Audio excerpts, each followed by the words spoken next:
It's my great pleasure to introduce Jack from Hagerstown, Maryland. There you go. Thank you.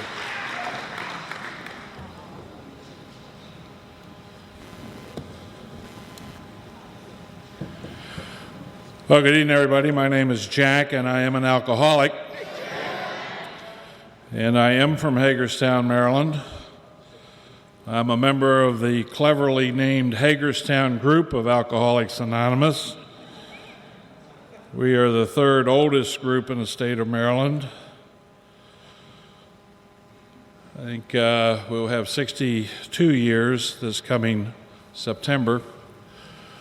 I'm a member in good standing of that group, and by that I mean I have a sponsor. My sponsor has a sponsor. I sponsor people. I attend meetings of my home group when I am in Hagerstown. They meet Mondays, Thursdays, and Saturdays. They're meeting, or they met tonight. And I have a service position in my home group. I'm the current GSR. And I am very happy to be here this evening.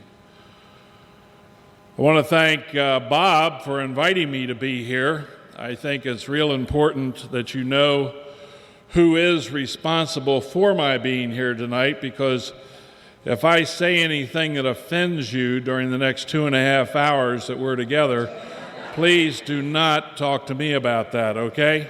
You talk to Bob, because he's the one that's responsible for my being here. I'm going to put my watch up here, not because I can really see it or pay much attention to it, but I just think it gives hope to the newcomer.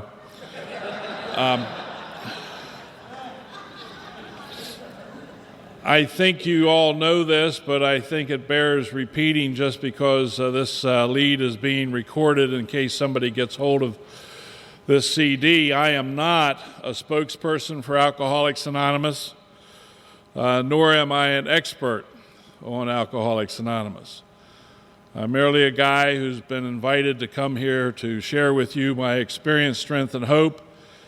And as part of that process, I may share with you some of my opinions, strength, and hope. If you're like me, if you're an alcoholic of my type, I don't really like being told what to do. And I understand that you've already been told to turn off those cell phones. But if you got a cell phone with you here tonight, generally when I'm told to do something, I just do the opposite. So just turn those puppies on, will you? Especially if you're awaiting a liver transplant. But if you could, it would be appreciated if you put the phones on vibrate, and that way you can enjoy your incoming call and you're not going to disturb the rest of us.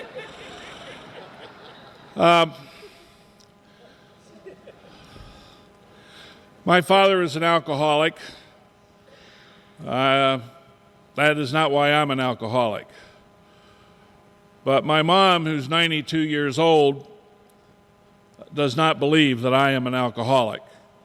Every time I talk to her before I give one of these AA leads, she insists that I tell you that I am not an alcoholic. My father is an alcoholic. She knows what an alcoholic is. I'm not an alcoholic.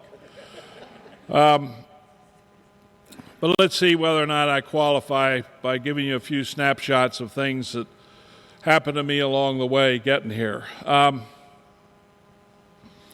like to be able to say, first of all, I thought Samantha did a great job with her lead. Thought that was terrific. Where'd you go, Samantha? I didn't get started as early as Samantha. I got a little late start. I was 15 when I started to drink. But I suspect that alcohol did for me what it did for you. It was indeed the elixir of life. It really took down all those barriers that seemed to separate me from my fellows. Allowed me to do things while drinking that I could never do not drinking. Such as go to dances in gymnasiums very much like this. To be able to walk across that gym floor and actually ask somebody to dance. Drinking alcohol led me to believe that I could sing. I was sorry that my father was having so much trouble drinking. It was a shame he couldn't control his drinking like I could. And I would like to tell you that alcohol really didn't affect anything that was going on in my life when I was in high school. But I have to tell you, in all honesty, I spent 5 years in high school. And my ego requires me to tell you that was because I wanted to get a solid academic foundation before I went on to college. But the truth of the matter is, it was drinking.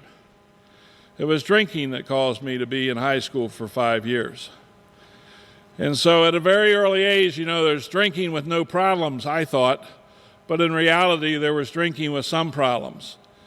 And then that drinking, of course, became more problematic until later on there was just nothing but problems. But I'm a little ahead of myself. I went to community college in Hagerstown, and when my good friend Bill and I had decided that summer that we were going to drive to California. And so we got 12 cases of beer and we put them in the back of my car, and we each packed an overnight bag. I quit my job. I had a pocket full of money from that job. We had no maps on how to get to California. I mean, we're alcoholic teenagers, right? You drive west and you'll get there. But on the night before we were to leave, Bill's father told him he couldn't go. And so now what am I going to do? I'm not going to drive to California by myself. My car's all packed. I got my overnight bag there, and I got my 12 cases of beer, and I got my pocket full of money. Most of you, I think, probably know that the state of Maryland has a little piece of its eastern border that's on the Atlantic Ocean. And so I drove down to Ocean City. And I spent a month in Ocean City that summer as a bum. By that I mean I lived in the basement of hotels where friends of mine worked.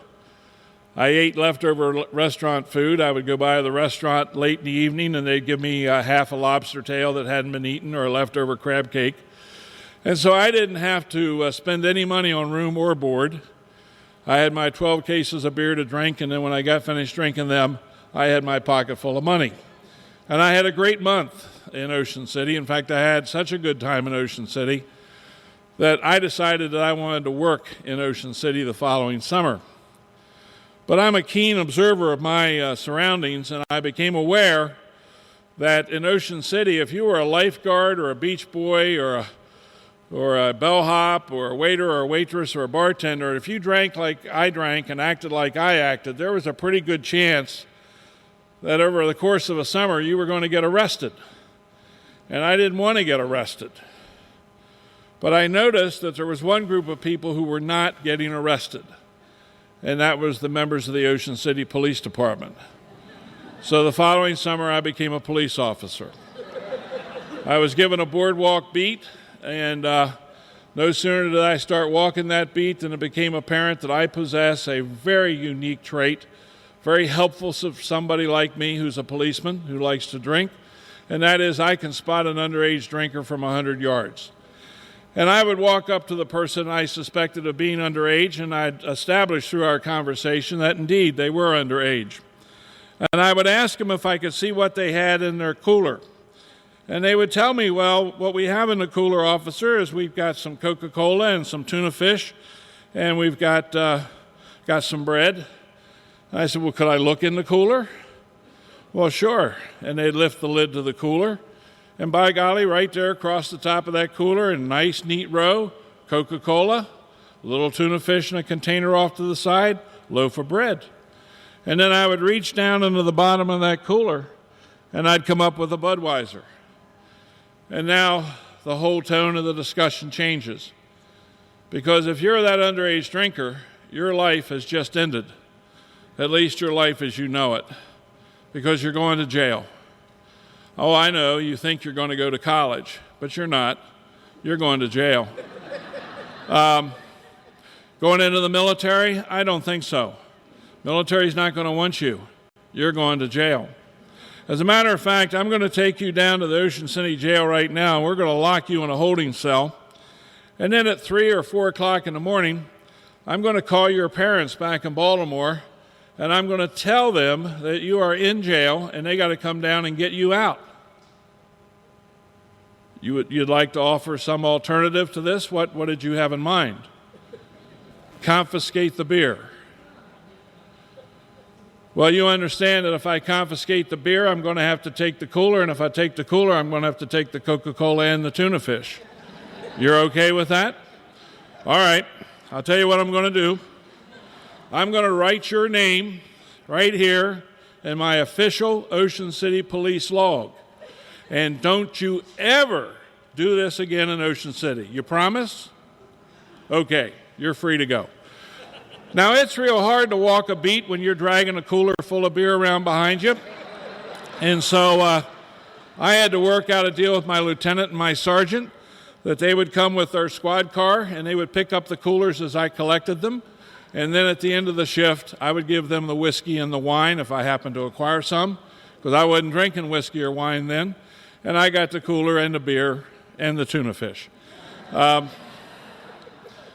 had a great summer that summer. I drank every day. I didn't buy anything to drink all summer. I did not get arrested. That's my definition of a good summer. It was such a good summer that I went back for a second year. Second year, they gave me a squad car, lights and sirens, all my own. Cruise up and down that beach highway, really expanded my territory. It was one of those big old Crown Victorias, you know, the ones that have those huge trunks. You can get like 3 bodies in there, 5, 6 coolers will fit in there. So I really didn't need my lieutenant or my sergeant. But at the end of every shift, they'd want to come over and see how many coolers I had collected, and they would want to then relieve me of the wine and the whiskey. And if you came down to Ocean City during the summer and you were in need of a cooler, I'm your guy. Stop by and see me. Just a small deposit, no necessity of returning the cooler. Actually, you want to bring it back, that's fine. You want to take it and keep it, that's okay too. Had plenty of them. Had them all stacked up on the back porch. I didn't get arrested that summer. Great summer. So I went back for a third year. Now, what I'm going to tell you about right now is an event that happened during that third year that really changed the course of my life. It was 3 o'clock in the morning. I had stopped this car. The driver was obviously drunk. I got him out of the car. I was writing his ticket for him. And he said to me, "You don't know who I am, do you, officer?" I said, "No, I don't." He said, "Well, I am the state's attorney for Worcester County, the county you're standing in right now." Well, I'm a college kid. I got no idea what a state's attorney is. Never seen one, never heard of one. Don't have any idea what one does. So I said, "Good for you, sign the ticket." So he signed the ticket. There was a guy in the car who appeared to be sober. I let him drive the car away. I went on about my shift. At 8 o'clock in the morning, when I pulled into the parking lot of the Ocean City Police Department, there stood the chief of police. He said to me, "Quarterman," he says, "bring that uniform citation book and come up to my office." Now, these were the first words that the chief had spoken to me all summer. It seemed to me that I was about to be recognized for a job well done. And I might say I thought it was long overdue recognition. So I went up to the chief's office. I walked into the office. Much to my surprise, seated on the couch right inside the door was the guy I gave the ticket to at 3 o'clock in the morning. The chief said, "Give me that ticket book." I handed the book to the chief. He flipped the book open to the ticket. He handed it to the guy on the couch. The guy on the couch took out a pen and wrote across the face of that ticket, "Case dismissed," and signed his name. It was at that moment that I decided I wanted to be a lawyer. And if I could become one of those state's attorneys, I definitely want to be one of those state's attorneys. Because if you drank and drove like I drank and drove, the ability to dismiss traffic charges with the stroke of a pen was going to come in mighty handy. So I went to law school. Law school interfered with my drinking. There are a lot of smart people in law school. I was not one of them. And so it slowed down my drinking some, pretty much limited me to weekends only. I graduated from law school. I passed the bar. My wife and I got married. We moved back to my hometown, Hagerstown, and I began to practice law there. Been there about 6-7 weeks when I became aware that there was a vacancy in the state's attorney's office, a position of assistant state's attorney. I went right over, knocked on the door, said, "Here I am. Answer to your prayers. When do you want me to start?" Now, what I'm about to tell you is what I thought I heard them say.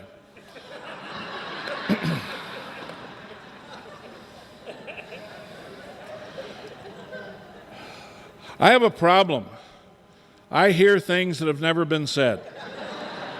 I don't know if that's part of the human condition or part of alcoholism. I think it might be part of alcoholism. And maybe you, like me, have heard things that have never been said. My sister has corrected me any number of times when I tell her about things that I heard my mother or father say. She said, "Jack, that didn't happen at all." And then she tells me what actually happened. But anyway, there I am. Here's what I thought I heard them say. "What? Are you some kind of an idiot? You just got out of law school. You've never tried a case. You've never been in a courtroom. You've never impaneled a jury. You've never examined a witness. Get out of our office." That's what I thought I heard them say. In truth, I believe they said the position has been filled. But I heard what I heard, and I was hurt. I was upset. I was angry. Having been in Alcoholics Anonymous now for a while, I know that what I really had was a resentment. And an alcoholic with a resentment can do a lot. Now, in our community, they elect the state's attorney, probably like they do here in Las Vegas. So I went out and found somebody who wanted to be state's attorney. I ran his campaign for state's attorney. He got elected state's attorney, and he made me deputy state's attorney. I got into that office. We had a serious deficiency. There weren't any badges. There's no point in being a state's attorney if you don't have a badge. The reason you got to have a badge is because you get a badge case, and then you put your driver's license in there. And when they stop you and ask to see your license and registration, you whip out that badge case, and when you hold that up, they don't look at that driver's license. They look at that badge. Oh, the badge officer? Deputy State's Attorney, Washington County. No, that's perfectly all right, officer. I understand. You're only doing your job. Yes, sir. No, I'm about 3-4 miles from home. Yeah, I can make it. Yeah. Well, thank you very much, officer. I really appreciate that. Yes, and you have a nice night off too, officer. I really appreciate the professional courtesy. Good night. Yes.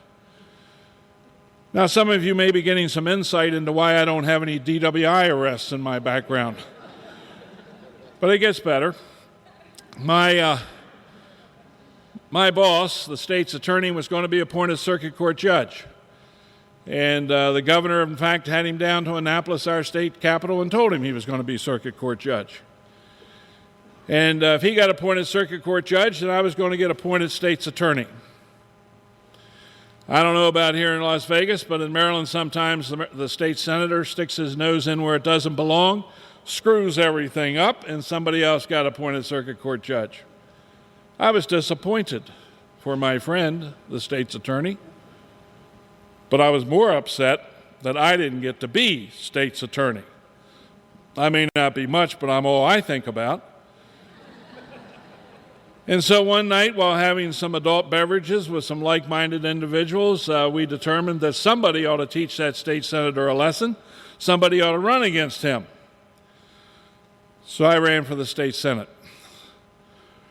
I didn't know the state senator was going to abandon his wife and children and run off with the secretary from the Appropriations Committee and move to Florida, but he did, and I got elected state senator.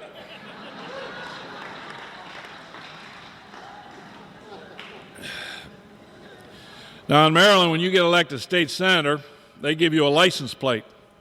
And on that license plate, it says, state senator. Now, this is an aid to efficient law enforcement. Because when they come up behind you on the interstate and they got those overheads going, and they get close enough to see that license plate, they turn those overheads off. They come up alongside of you, they turn those interior dome lights on, and they toot. Beep, beep. Hi, Senator. Hi, Trooper. Hold it down, Senator. Okay, Trooper. And that way you don't have a lot of state police tied up with members of the General Assembly when they could be out arresting real criminals. I'd like to tell you about my experience in the legislature in Maryland, but in our capital, Annapolis, they have a number of people there whose sole responsibility is to see to it that anybody who wants to drink can get a drink at any time of the day or night. These people are called lobbyists, and I had a lot of lobbyist friends. So anything I would tell you about my time in Annapolis would be just be hearsay, and I don't like to spread rumors and things that might not be true. But that guy that got appointed circuit court judge, he didn't like the job, so he quit. So I went over to the governor. In fact, it was on June the 14th, 1977, I went over to see the governor and talked to him about that appointment, and I wanted him to appoint my friend the state's attorney. And the governor said, no, I'm still very upset about all that adverse publicity from some years back, and so I'm not going to appoint your guy. But I'll tell you what, if you'd like to be circuit court judge, I'll appoint you. Well, it's a 15-year term, and there's only 2 of them in our town, so I became a circuit court judge. Kind of frightening, isn't it?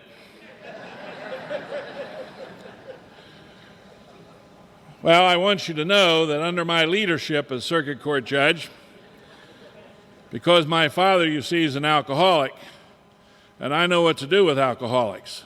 You send them to Alcoholics Anonymous. So Alcoholics Anonymous in our community was undergoing a tremendous membership growth under my leadership, because I knew what to do with you people. Now, as a circuit court judge, I try to be of help to the Bar Association when I could.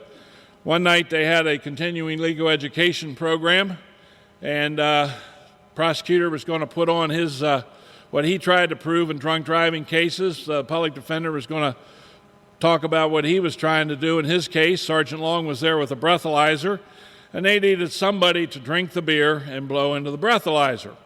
They needed somebody who was fair, impartial, unbiased. So they brought out 6 cans of beer, all iced down on a tray, and I said to the guy, I said, what's that? He said, that's the beer for tonight's program. I said, you do realize that this is a 2-hour program, and you only brought out 6 beers. He said, we got more in the back. I said, ice it up and bring it out now, because I'm not drinking any warm beer. And so they brought the beer out, and they warmed up the breathalyzer, and I started drinking, and every 15 minutes I'd blow into the breathalyzer. And, you start off, with a .04, and it bumps it up to a .09, and you get up there to that .14, and then a .19, and a .23, and then a .29, and then a .33. When I got to that .33 place is where they called upon me to put on my part of the program, which I'm told was pretty good under the circumstances. And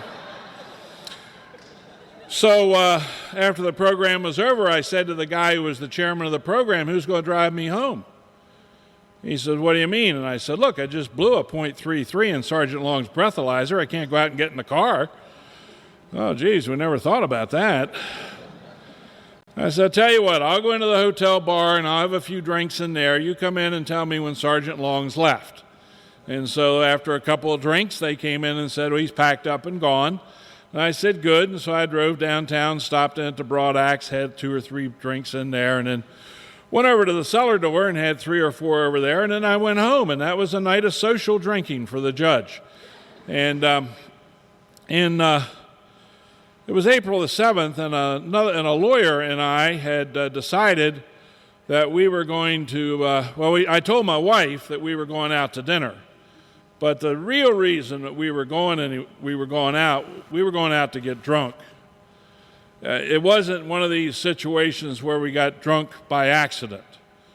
I mean, I don't know about you, but I will admit there have been times in my drinking career that I have allowed myself to be negligently overserved. And that's happened by accident. I ended up drunk. I didn't intend to be drunk.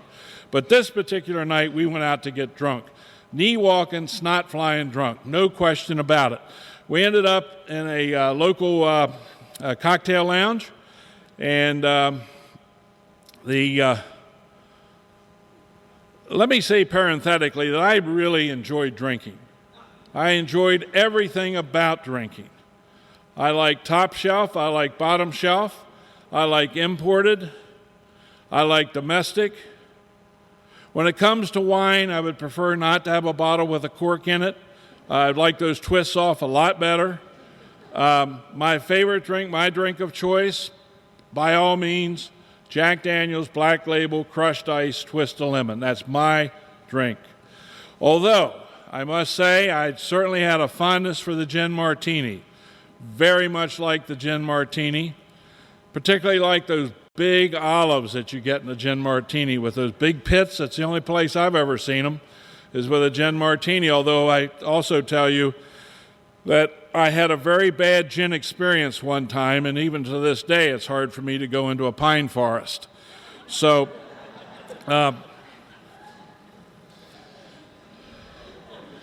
if I'd have known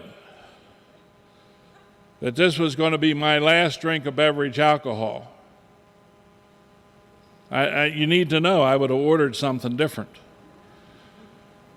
Believe me, if I'd have known that I was going to be asked to come to Las Vegas, Nevada and talk to you folks about my last drink, rest assured I would have ordered something else.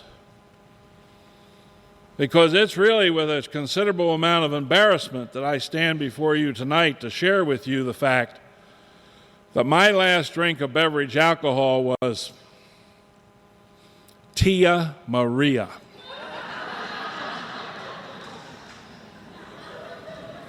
Oh, you think that's funny, do you? Well, it's pretty embarrassing. Wait, if you had to be up here. If you're new here tonight and you're thinking about going back out, do not go out for Tia Maria. Trust me on that one. Some of you are probably saying, what in the hell is Tia Maria? Well, you don't really need to know. Just believe me, trust me on this. But in my own defense, I have to tell you, it came out of a tainted bottle, because the reason I know it was a tainted bottle is because I threw up on my way home. And I don't, not part of my drinking history, I don't throw up on the way home. Now, if I'm down at the Broad Axe shooting pool or playing shuffleboard, and it gets to be 10 or 11 o'clock at night, and I'm getting a little full, well, you go out behind the dumpster in the parking lot, and you throw up. And you come back in, and you stay and shoot pool and play shuffleboard. That's part of drinking. I understand that. Or let's say you've been out on Friday night and got really rip-roaring drunk. Well, Saturday morning, while on my knees hugging that porcelain altar that's many of us have in our homes, that's part of drinking. And that's part of my drinking experience. Have any of you come up or experienced anything close to the soothing feel of cool porcelain against a fevered brow while on your knees hugging that toilet? Whew, that's great stuff, I'll tell you. I got up, my wife's a school teacher, elementary school. Probably here in Las Vegas, your elementary school children are very much like the school children back home. They're just germ infested. And the teachers bring the germs home, and the husbands and wives of the teachers get flu. And I got up the next morning, I had flu. I couldn't believe it. But I went to work, and the next day was Good Friday, so the courthouse was closed. And so I was home with the flu, and I developed that upset stomach that frequently comes with flu. And then on Saturday, I developed that lower tract distress that frequently comes with flu. And if you've got that lower tract distress coupled with that upset stomach thing, I mean, you know that'll hone your decision-making down to a really fine edge, because you don't know whether to kneel or sit or kneel. And at some time over that weekend, I made the wrong decision. Now, if you want to talk more about that, see my wife after the meeting. But I'm going on. Sunday was Easter Sunday, still had the flu. Monday, I was very dehydrated from all that kneeling and sitting I'd been doing, so they put me in the hospital. That night, my abdomen became distended. They performed an emergency laparotomy on me. They found my abdomen was full of gangrene, peritonitis. Trying to clean that up, my kidneys quit. My pancreas started to digest itself. My liver was out of whack, and my respiratory system quit. Things weren't looking too good for the home team. So I spent 3 weeks in intensive care in the Hagerstown hospital. They did get me off the respirator, but they couldn't restart my kidneys. My pancreas continued to digest itself, and my liver was still out of whack. Sent me down to Johns Hopkins Hospital. They told me that I thought I was going down there to get well. They told my wife that they were sending me down there to die because they didn't know anything else that could be done for me, but if anything could be done, maybe Johns Hopkins could do it. I knew people who had gone to Johns Hopkins and who had lived, and I knew people who went to the Hagerstown Hospital and died. So I was encouraged going to Johns Hopkins. So after 2 weeks down there, they came in and said, well, one, they couldn't tell me what I had. They presented my case to the internal medicine department. They couldn't get a majority vote. They also said there was nothing more that they could do for me. And so on the next day, May the 14th, my belly button birthday, they left me alone. And 2 weeks later, on May the 28th, I walked out of Johns Hopkins Hospital. My kidneys started up again, my pancreas stopped digesting itself, and my liver started to go back to normal. And when you're in a hospital like that for 7 weeks, they want to talk to you about what you had so they know about the do's and don'ts. But since they didn't know, I had an undiagnosed illness, so they didn't know what to tell me. They just told me, don't get it again, Judge, or it's likely to kill you. So I maintained then, I maintain now that it's better to survive an undiagnosed illness than to die of a known cause. I think that's sound. So I'm just about to walk out of that doctor's office, and one doctor says to me, can we ask you a question, Judge? And I said, what's that? Do you drink? What kind of question is that? Well, sure. I'm a lawyer. Well, I used to be a lawyer. Now I'm a judge. When I was a lawyer, I drank with clients. I had to drink with other lawyers. I drank with judges. Now that I'm a judge, I have to drink with lawyers. I drink with other judges. Of course I drink. Why? How much do you drink? Oh, not too much.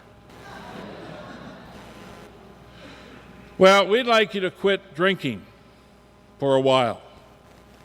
Why? Well, because alcohol really knocks the hell out of your kidneys, and we just got your kidneys restarted, and we don't know what drinking would do to that. Nothing damages the pancreas more than drinking, and your liver, nothing harms the liver more than drinking. So we'd like you not to drink for a while. How long? A year. A year? A year? Well, I haven't had a drink since April the 7th, and this is May the 28th. Okay, I think I can do that. No, Judge, they said, you don't understand. This is Memorial Day weekend. We want you to not drink from June the 1st. Now, I think there are people in here right now who recognize the injustice that these doctors were trying to foist upon me because I was getting no credit for my 7 weeks of continuous sobriety. Well, I want you to know I fought for those 7 weeks. And an argument broke out between these learned physicians and this knuckleheaded judges about whether or not the date that I would resume drinking would be April the 7th or June the 1st. We reached a compromise. I would not drink until next April the 7th. And then if I thought any of the misery, pain, and suffering that I just endured had anything to do with drinking, then I would not drink until June the 1st, and then after that I was free to do whatever I wanted to.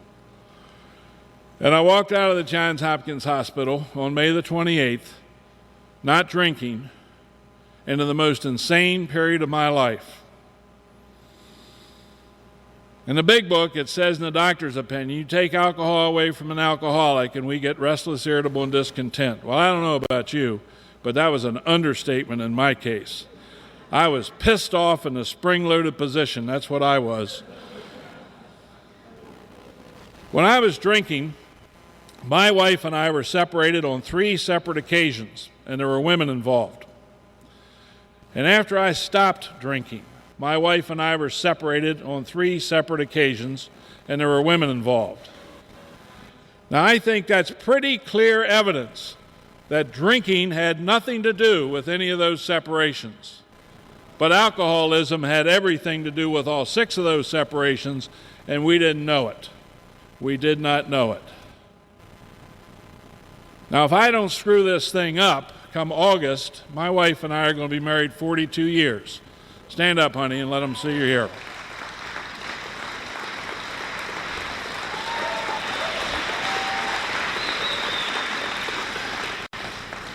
Now, you might want to give her a chip for that after this thing's all over. Here I am not drinking and not changing. Disaster for an alcoholic. It's very similar to don't drink and go to meetings. Absolute disaster for an alcoholic. If you're telling people don't drink and go to meetings, please stop it. We're killing people saying that. Tell them don't drink, go to meetings, get a home group, get a big book, get a sponsor, take action on the steps, get a new way of life. That saves lives. That doesn't kill anybody.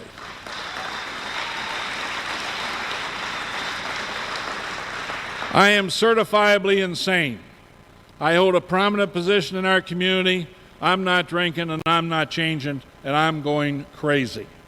And there are 2 guys in our community who are watching me die of untreated alcoholism. Both members of Alcoholics Anonymous. One, a guy named Bob, who ran our treatment program at the hospital. The other guy, Ken, was a lawyer, and I had hired him out of law school because first he was a good lawyer, but also because he drank like I drank, and we drank a lot. And then when I became a judge and he didn't have my leadership, his drinking got out of hand and he ended up in Alcoholics Anonymous. A sad tale. But they saw that I was dying of untreated alcoholism, and Bob said to me, Jack, well, let me back up and say, on July the 3rd, 1968, my dad, the alcoholic, was walking past a Methodist church in our town, and the pastor put out on the board, don't buy a 5th on the 3rd for the 4th, on July 3rd. My dad went to Alcoholics Anonymous that night and never drank again. He died with 15 years of continuous sobriety in this wonderful program. And I owe a tremendous debt of gratitude to Alcoholics Anonymous, and for nothing else, for my dad's life. You gave him back his dignity. You gave him back his integrity. You gave him back everything that's valuable in life, all those priceless things that money will not buy. Well, Bob knew that my dad died of 15 years of sobriety. He said, Jack, we got this book in Alcoholics Anonymous. It's called The Big Book. Maybe you'd like to read it, find out about your dad's illness. Clever guy, that Bob. I think you know and I know if he said, Jack, I think you ought to read this book, find out what's wrong with you. Well, there's nothing wrong with me. I'm definitely not alcoholic because I'm not drinking. And everybody knows alcoholics drink.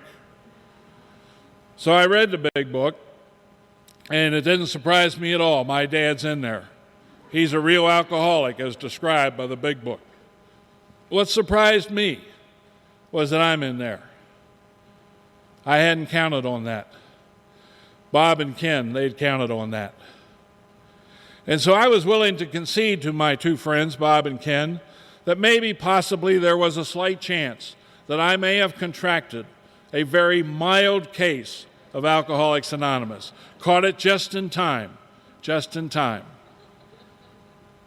And Bob and Ken began coming to my chambers every Friday afternoon at lunchtime, and they would bring their big books, and I had my big book. And we would read the big book together, and they would tell me the importance of what we had read, and I would explain to them as Jack sees it. And we had quite a few intellectual discussions in my office on Friday afternoon. Friday after Friday, week after week, month after month, they came to my office and we talked about the big book and the program of recovery of Alcoholics Anonymous. And our discussions were all theoretical from my end and all very practical from their end, because they were giving me the program of recovery of Alcoholics Anonymous whether I wanted it or not, because they knew I was dying of untreated alcoholism, whether I knew it or not, or whether I believed that or not. Didn't make any difference. The fact was I was dying of untreated alcoholism. And they knew there was a solution. And they knew that they knew something that I didn't know. And they also knew if I knew that they knew something that I didn't know, the mere fact that I knew that they knew something that I didn't know and I didn't know what it was that they knew that I didn't know would make me angry, knowing that they knew something that I didn't know and I didn't know what it was. But they were consistent and persistent in delivering the program of recovery of Alcoholics Anonymous to me, because they knew there would come a time when I would actually know what it was that they knew that I didn't know. And when I found out that I knew what it was that they knew that I didn't know at that time, but now that I knew it, and they knew that I knew it, they knew that by my knowing it then, I wouldn't be angry, because in Alcoholics Anonymous, you know when you know that you know.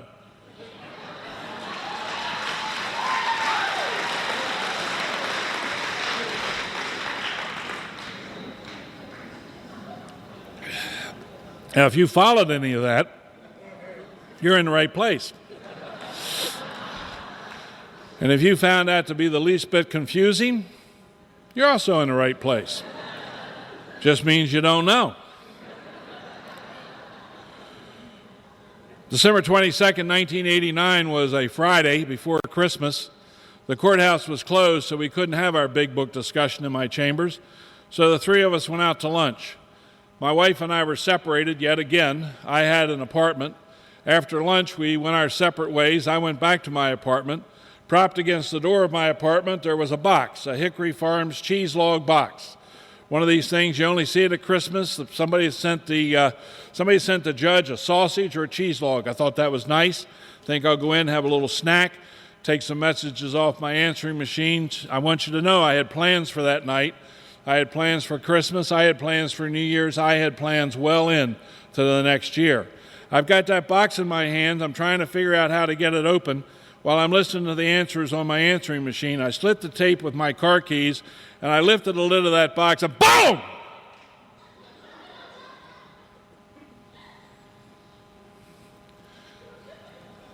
And I got blown back against the wall. And 10 days before that, a federal appellate judge in Birmingham, Alabama, had been killed by a bomb that had been sent to his home. 5 days before that, a lawyer in Savannah, Georgia, had been killed by a bomb that had been sent to his office. And I could smell the gunpowder, and I knew that I had opened a bomb. And there was a fire, and I tried to put it out, and I couldn't. Went out in the hall and pulled the fire alarm. Neighbor came, said he had a fire extinguisher. I went back and called 911. They said police, fire, or rescue. I asked if I could have one of each. When I went to dial that number, it was the first time I became aware. When I went to push down those buttons, I became aware that part of my right hand had been blown away. When I hung the phone up from that telephone call, it felt like somebody was trying to pull the pants off my hips. And I looked down at the floor, and I was standing in a puddle of blood, and it was just getting bigger and bigger and bigger by the minute. And I knew I was in serious trouble. And my neighbor came and asked if he could do anything else for me, and I asked him to get me a towel. And he got me a towel, and I opened my trousers, and I didn't have the courage to try to visualize where I'd been injured. I just put the towel where I thought the wound was, and I put my back against the wall, and I slid down onto the floor. And it was pretty apparent to me that I was going to die on that floor that afternoon. And I wasn't ever going to see our 3 children again. And I wasn't going to see my wife again. And I was terribly frightened. And I was powerless. And I didn't know what to do. During the time that Ken and Bob and I had been meeting to talk about the big book, they had encouraged me to go to AA. And I wouldn't go to meetings in Hagerstown, but I did go up to Chambersburg, Pennsylvania, and over to Frederick, Maryland, and down to Martinsburg, West Virginia. And I would go late and I would leave early. But as you know, some meetings of AA don't start on time. And so I learned one thing and one thing only in those visits to Alcoholics Anonymous, and that was I learned the Serenity Prayer. So laying on that floor that afternoon on December 22nd, I reached for the only tool I had, and I asked God to grant me the serenity to accept this thing which I could not change, and the courage to change what I could, and the wisdom to know the difference. And I prayed that prayer, and I prayed that prayer, and I prayed that prayer, and I prayed that prayer. And I can't tell you whether it was the fourth, fifth, or sixth time through that prayer, but I can tell you this: God came. And I was overcome by a sense of well-being and peace and serenity, the likes of which I've never experienced before in my life, nor have I experienced it since. And I didn't know if I was going to live or die. But what I did know with certainty was that if I died on that floor that afternoon, never to see my wife or our 3 children again, it would be all right. It would be all right. And the police, fire, and EMT guys burst through my door, and both of my eardrums had been blown out, and they were yelling at me, and I really couldn't hear what they were saying. And as soon as I stopped praying, this tremendous wave of fear swept upon me, and so I told them, you guys do whatever you have to do, and I'm going back to doing what I was doing. And I went back to the Serenity Prayer, and as soon as I did, the serenity returned. And they cut all my clothes off of me, everything but my red and green Christmas socks, and they strapped me to a gurney, and they carried me down 3 flights of steps and out and into an ambulance. And my little television station in Hagerstown was there, Johnny on the Spot, and they got a picture of me going head first into that ambulance with my red and green Christmas socks dangling over the end of that gurney. And my socks went round the world that night on CNN. And they took me to the hospital to prepare me for surgery. And they couldn't find my wife and they couldn't find my girlfriend, but they found my sponsor, Ken, and they allowed him to come back to where I was being prepared for surgery. And Ken held my hand, and he prayed for me, and we prayed together. And they took me up to surgery, and they removed from my groin area a pretty significant piece of shrapnel, not resting against, but in close proximity to my femoral artery. And I think we all know here tonight that if my femoral artery had been nicked, you'd have a different speaker here. And they took me up to a recovery room, and when I came to the following day, seated at the foot of my bed was my sponsor, Bob. Now let me say this: it's good to have a sponsor. In fact, it's vital to have a sponsor, because sponsors see things differently. They see things differently. They have a different take on things. And Bob was seated at the foot of my bed, and he was smiling. And I said, Bob, I noticed that you're smiling. What are you smiling about? He said, oh, nothing really, Jack. He said, I just think it must be wonderful to know that you cannot be harmed. I said, Bob, somebody just tried to kill me. He said, oh, Jack, he said, I know. He said, I understand that box you opened contained 4 pipe bombs. 1 pipe bomb is more than adequate to kill a human being. 2 pipe bombs is redundant. 3 pipe bombs is around the bend. 4 pipe bombs, Jack, you have made somebody very angry.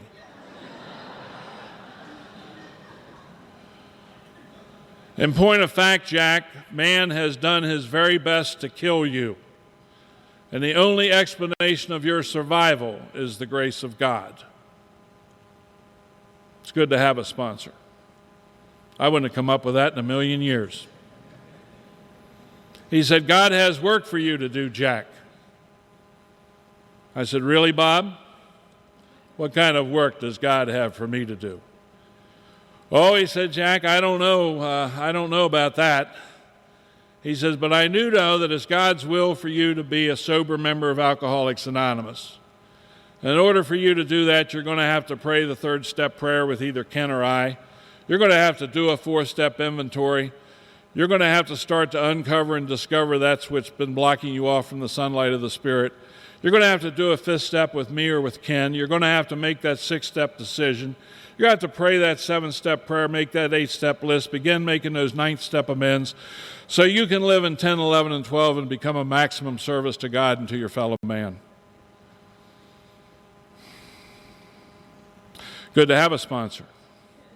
I wouldn't have come up with that either. I was released from the hospital on Christmas Day.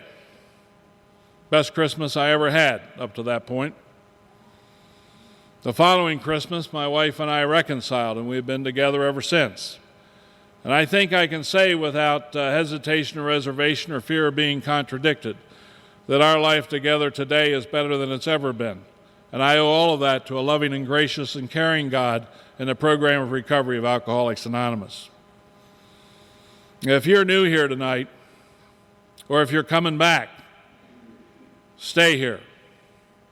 There's nothing here designed to harm anybody. Any pain that I've ever experienced in Alcoholics Anonymous has been a direct result of my insistence on having things my way, insisting on doing it Jack's way. And all that has ever done is not only cause harm and pain for myself, but for people that I really care about. And I don't mean to hurt people, but left to my own best thinking, I hurt people. I had what I like to call cake mix sobriety.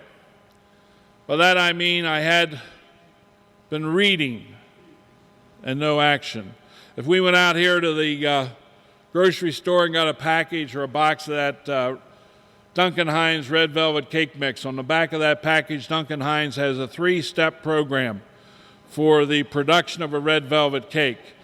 And I could have that package up here and I could read it to you, or I could give it to one of you to read to me, or we could pass it around the room and read it to each other.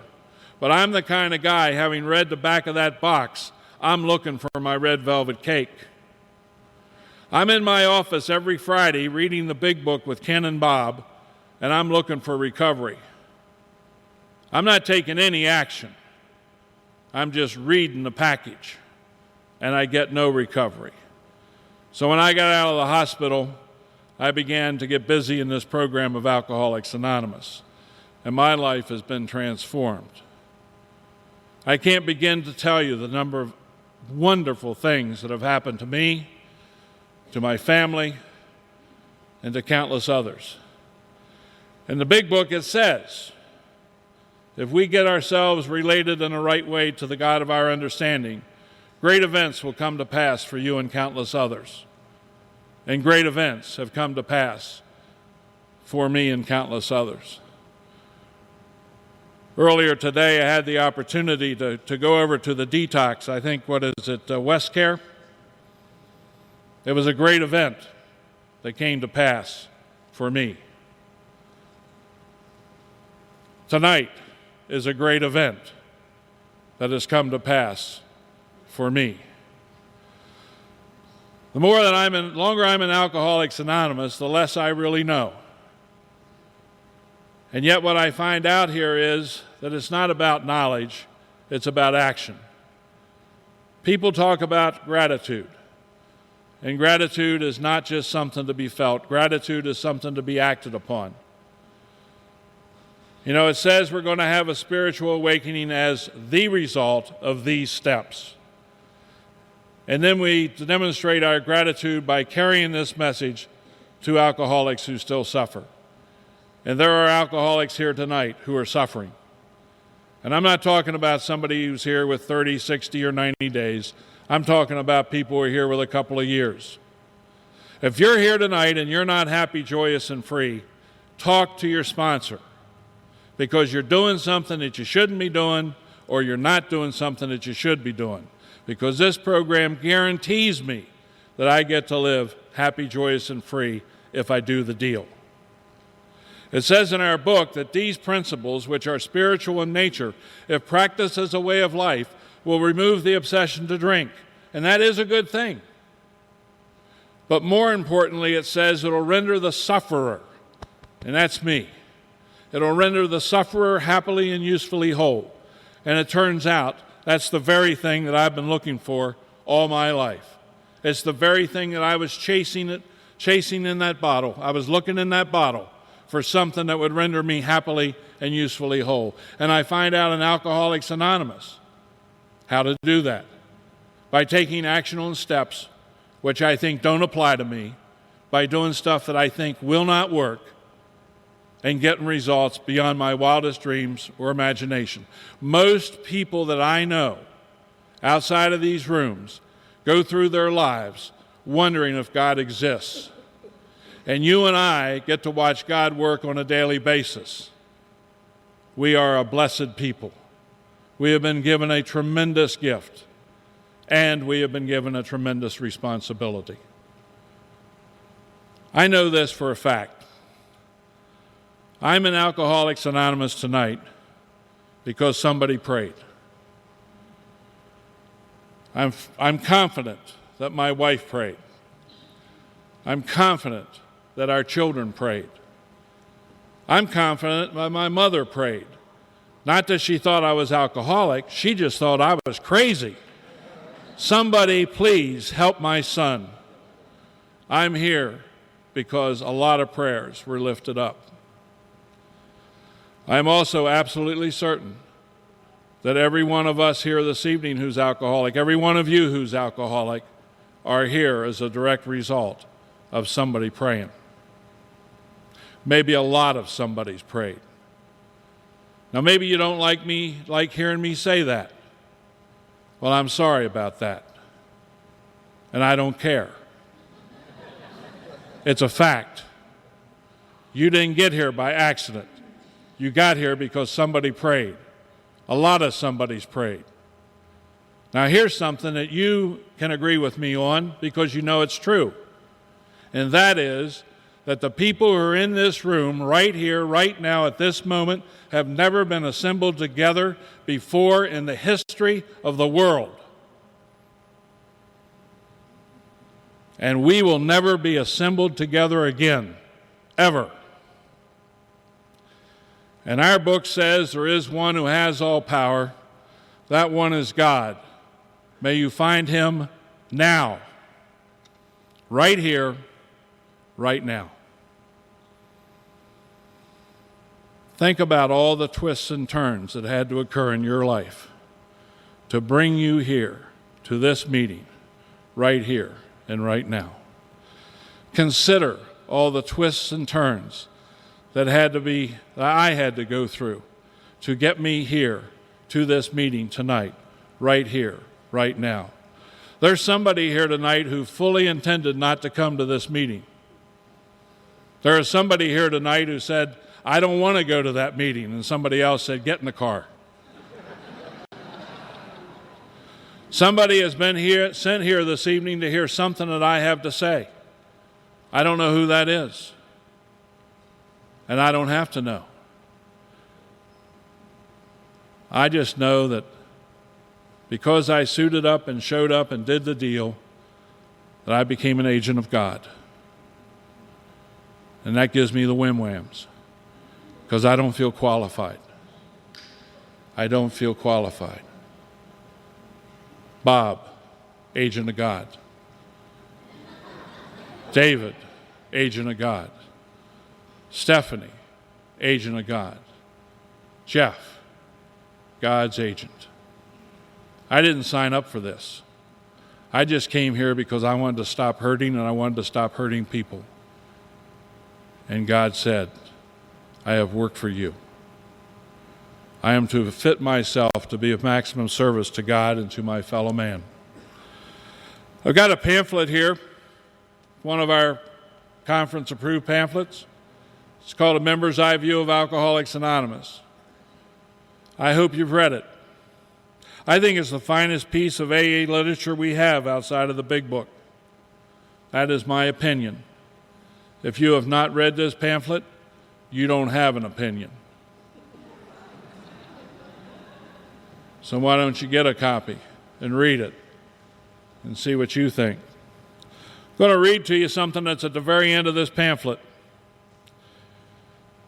This coming Sunday, in the churches of many of us, there will be read that portion of the Gospel of Matthew, which recounts the time when John the Baptist was languishing in the prison of Herod. And hearing of the works of his cousin Jesus, he sent 2 of his disciples to say to him, Art thou he who is to come, or shall we look for another? And Christ did as he so often did. He did not answer them directly, but wanted John to decide for himself. And so he said to the disciples, Go and report to John what you have heard and what you have seen. The blind see, the lame walk, the lepers are cleansed, the deaf hear, the dead rise, the poor have the gospel preached to them. Back in my childhood catechism days, I was taught that the poor in this instance did not mean only the poor in a material sense, but also meant the poor in spirit, those who burned with an inner hunger and an inner thirst, and that the word gospel meant quite literally the good news. A number of years ago, two men, Ken and Bob, working singularly and together, maneuvered me into Alcoholics Anonymous. Tonight, if they were present and they were to ask me, "Tell us, Jack, what did you find?" I would say to them what I now say to you. I can tell you only what I have heard and seen. It seems the blind do see, the lame do walk, the lepers are cleansed, the deaf hear, the dead rise, and over again, in the middle of the longest day or the darkest night, the poor in spirit have the good news told to them. God grant that it may always be so. My name is Jack. I am an alcoholic. My sobriety date is April the 7th, 1982. Thank you for letting me share.